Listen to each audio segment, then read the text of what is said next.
All right. I'm Tyler Selin. I am a student at FDLTCC. I am enrolled through Mille Lacs, and I mostly lived in Cloquet pretty much all my life. Hi, I'm Precious Tibbetts. I'm here, student at FDLTC, and I am enrolled member at the White Earth Reservation. And I lived here in Cloquet for about almost a year now. And we are going to go through our story map of the Minnesota moose and the white-tailed deer. And this just kind of explains of what the we've been doing with our project with NASA in 1854. Like in this photo right here, we've been partnered with 1854 and NASA, and we've been kind of going through like snow depths and quality and how it affects Minnesota and animals in here. So we've chose the deer and the moose as our animals. Yeah, we mostly did moose because it's mostly like a big like cultural way of knowing moose ways. So we know that they're not very And then in the photo right here, oh, we were walking our 50 meters transect line, taking measurements every 10 meters as we go, taking the depths of the snow. And then we kind of talked about how Minnesota moose and white-tailed deer are crucial to the three bands in the 1854 ceded territory. And then we have pictures from our deer camp or 1854's trail camp from their snow sites that they've been taking data from. And then we go into NASA's role and the depth characteristics of the snowpack and going to snow regions. so we have like three sites that we measure from each year. So it's measuring snow depth and snow quality to see how it affects deer and moose every year to see if there's a change and if it's getting deeper each year or if it's not enough snow getting built up.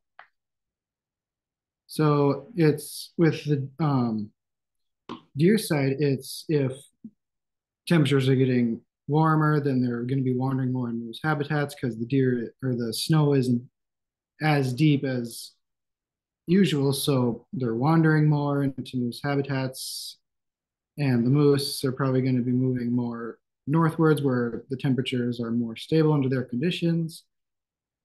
And vegetation, disease would probably all be affected by this climate change. And if we notice that deer they don't prefer to go past 15 inches of snow because it's a little bit harder to get to the resources. Unlike moose, they have the ability to reach higher. They have the longer legs to go through the deep snowpacks and live the life. And then we have the map of the territory of the ceded territory, and then the moose range for their more prime. And then we talked about the dependency on the snow and ice, and that's what we have talked about the deep snow, and there's like winter curts, and then curts, and then um the temperatures and how they migrate. Mhm. Yeah.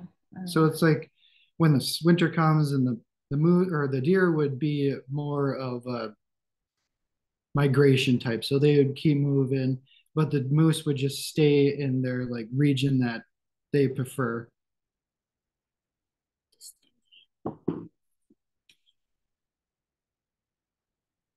And then not only the deer, they have like a huge like variety of habitats. They go through the grassland, they go through shrubbery, they go through just about anything if you let them. Mhm.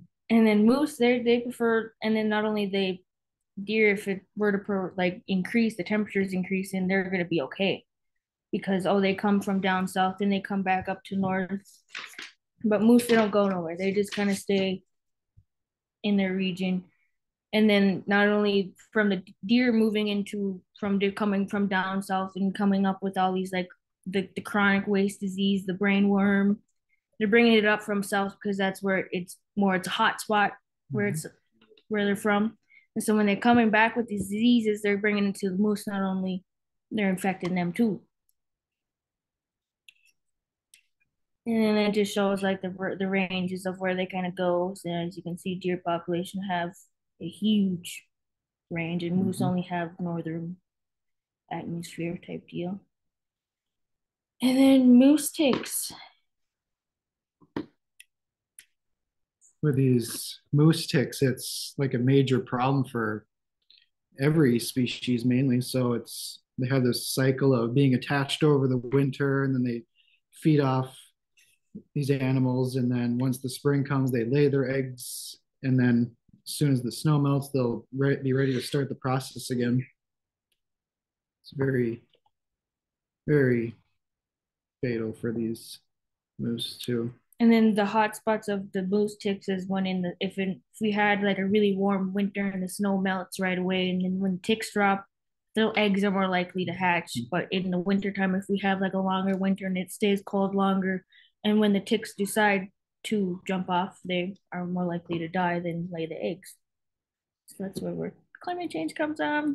Mm-hmm. And then we got the damages of what they did, how they host and they bunch up in the little ears and they just kind of, they're little bitty. Feed off until spring comes. And then the moose, they itch and itch and itch until they're raw and it just takes over. But yeah, climate change has affected ways that we can't imagine. And I think that's it.